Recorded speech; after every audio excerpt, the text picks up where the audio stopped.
In the first lesson video, we looked at the production of X-rays, so make sure you have looked at that one first. In this one, we're going to look at how to use them.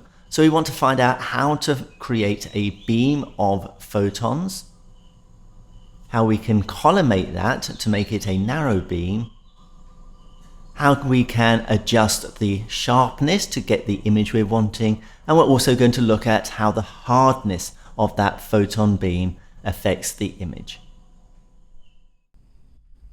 First, let's look at a typical setup with an anode target in a 30 kilovolt circuit. And here's our patient over here, waiting to be imaged. If we fire the electrons at the surface of the anode, they will release photons in all directions. But the geometry means most get absorbed by the target or go in totally the wrong direction. We need the surface of the target to face the patient, but we also need it to face the thermionic emitter. A reasonable compromise is to cut the surface of the anode at a 45-degree angle, like so, and then electrons can still hit the surface and a decent number of photons head in the general direction of the patient. This is getting better, but we're going to get a blurred image. Look at a ray of EM radiation coming from the top of the anode. Remember, the X-rays are emitted in all directions. Some miss the body being imaged totally, some hit the body, but this ray here just misses the body and hits the film behind the body here. Another ray from the top of the anode just passes the body and hits the film here. In the image that forms on the film, all of this region will be exposed to radiation, and all of this will not. Or at least much less anyway. If this is film, the film starts white and then exposure triggers a chemical reaction and the film goes black.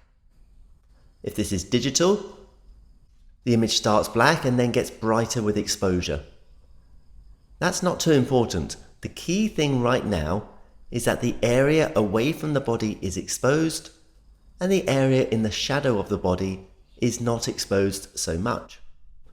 This gives us an image of the body on the film.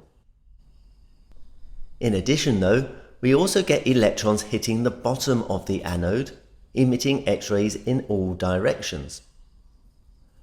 One ray will just miss the body like this and hit the screen.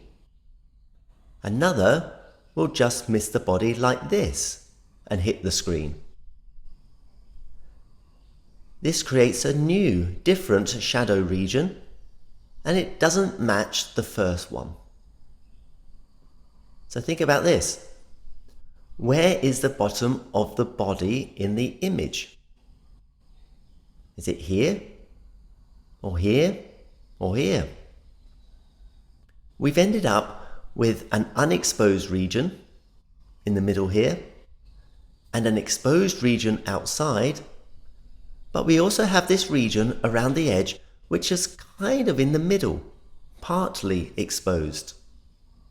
This will give a fuzzy, unclear edge to the body in the image, making it look blurry. So, how do we make it sharper? There's something for you to think about, a bit of problem solving if you like. And whilst you're at it, what about contrast? How do we make sure that we can actually see what we want to see? We want to have good contrast so we can tell different materials together, but we don't want it always to just be the classic black and white skeleton image. So have a think about those. Think if you can come up with any solutions before you move on to the next lesson video.